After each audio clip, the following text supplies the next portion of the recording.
Sa mundo ng basketball, wagi ang Meralco Bolts sa naging laban nito kontra Korean Basketball League champions Busan KCC Aegis para sa East Asia Super League, habang nananatili namang winless ang San Miguel Beermen matapos matalo sa pambato ng Taiwan. Ang naging laro tutukan sa report na ito.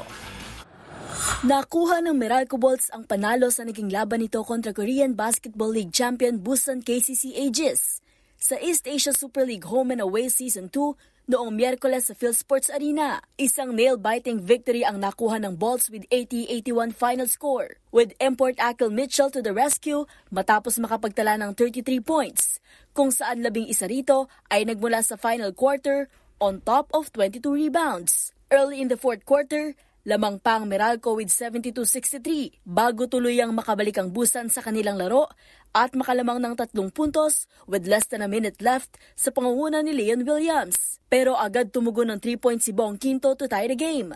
Isang pasok na free throw lang mula kay Mitchell ang kinailangan ng Bolts para tuluyang makuha ang makapigil hiningang panalo. Hindi rin nag-policy scoring ang second import na si DJ Kennedy with 14 points, 8 rebounds and 5 assists. At ang trio na sila Chris Newsome, Ange Kwame at Quinto with 8 points each.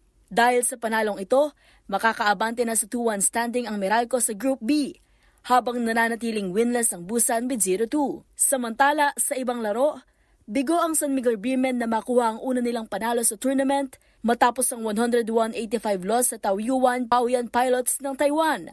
Nakapagtala ng 32 points si Quincy Miller para sa Beermen, habang 11 points naman ang naibigay ni Don Trollano. Pero hindi ito naging sapat para matapatan ng 27-point performance ni Alec Brown, na sinamahan pa ng tig 25 points mula kay Trevion Graham at Lu Chunxiang. Dahil dito, 0-2 ang standing ng Beermen sa Group A, habang nananatiling undefeated ang Taoyuan with 2-0 record.